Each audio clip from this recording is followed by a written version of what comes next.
Do you ever feel like your cat just has a lot to say? Cats have a lot of varied vocalizations, some of the most varied in domestic animal species. There have actually been over 21 separate documented vocalizations in the literature. That's pretty impressive. So what does all of it mean? We've got meows, we've got purrs, we've got chirps, trills, yowls. The list goes on. So today's episode is all about decoding that cat language and figuring out what all of those vocalizations mean. Today's recipe is my own cookie recipe called the Saturday Morning Cartoon Cookie. I developed this recipe while I was taking Christina Tosi's milk bar baking class online, and the cookie recipe is based on her base for a cookie dough. My own recipe includes a strawberry dough with a marshmallow mix-in rolled in Fruity Pebbles. Basically the flavors you might remember as a kid sitting in front of the TV on a weekend. Let's dig in.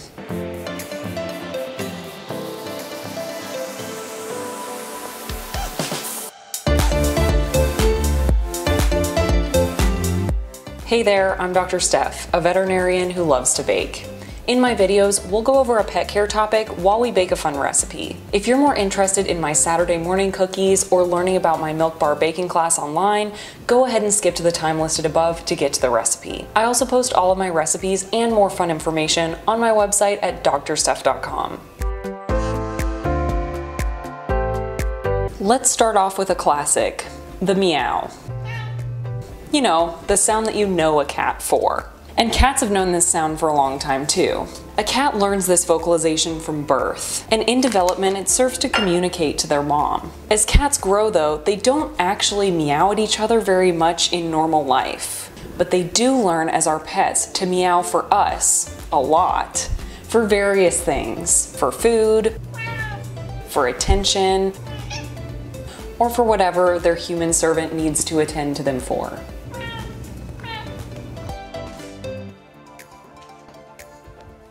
Typically, a higher pitched meow corresponds to a more positive context than a lower pitched meow, but every cat has sort of a different pitch to their voice.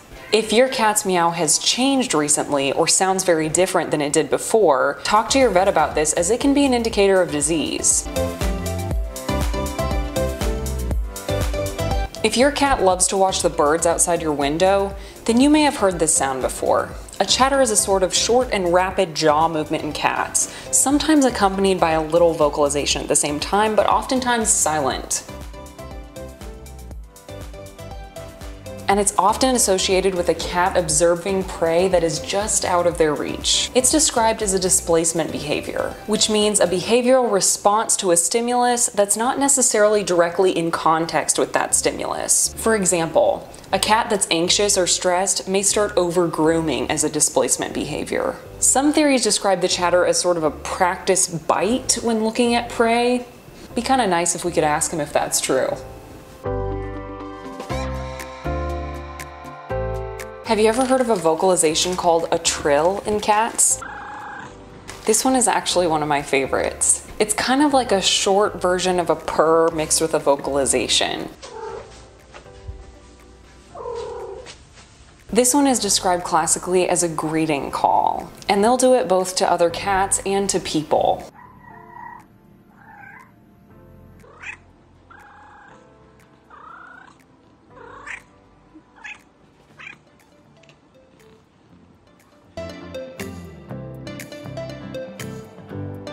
Our next vocalization is the yowl.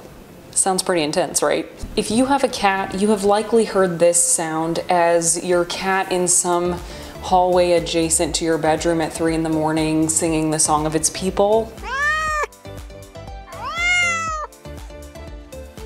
Cats sleep an average of about 14 to 16 hours a day and are often pretty active at night. So regular behavior like this from your cat, if that's normal, may just be a part of their daily routine. Yowls, though, may be harsher sounds and can also be associated with some reproductive or threatening behavior.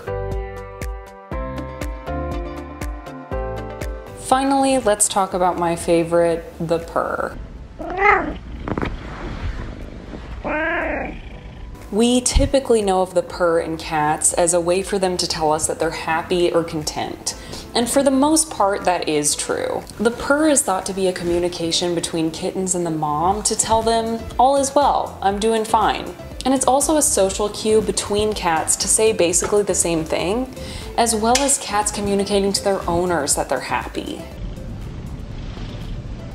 However, cats that are sick and even cats that are severely ill have been known to purr. That can be a little bit confusing, but what it basically means is that a purr alone, without any context for the situation or other behaviors, can't entirely be interpreted on its own. But behavior is all about context. If your cat is acting completely normally, eating and drinking, normal energy level, and purring on your lap while getting attention, chances are it's probably an expression of happiness. One thing about purring in cats as a veterinarian that makes our job difficult is if we get a cat that's super happy or super content or just really lovey and comes into the vet and we try to listen to their heart and lungs with our stethoscope, the purr will vibrate their entire chest and we can't hear a thing.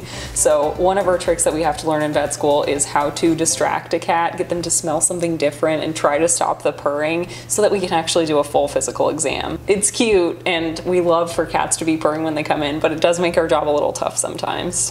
Thanks for watching. I hope you learned a few things about the wide world of cat vocalizations. For more information, check out the resources tab on my website at drsteph.com. And if you like my videos, make sure to subscribe to keep up to date. Stick around for the recipe at the end of this video, and I'll see you next time. I wanted to talk a little bit about my milk bar baking class experience so far. The 30-day course is split up into 3 units, cookies, pies, and cakes, and I'm towards the end right now where I'm prototyping cakes. It's been a really fun creative process for me to kind of develop my own style for baking based on kind of a foundational recipe and really get creative. Christina's message during the entirety of the class is to think about memories and emotions that you have tied to places, people, things, food, flavors, and to use those to craft them into what she calls a flavor story, which is basically kind of bringing back memories for yourself to emote into your baking, which I think is really important. All in all, I would recommend the course. I think it's really fun. So if you are a baker and you're looking to kind of tap into your creativity, whether you're experienced or whether you've never baked before, I think that the course is designed kind of for both. Feel free to reach out to me, leave me a comment, leave me a message on any of my social media platforms or on my YouTube website, and I'd be happy to talk more about it. I'll see you guys next time.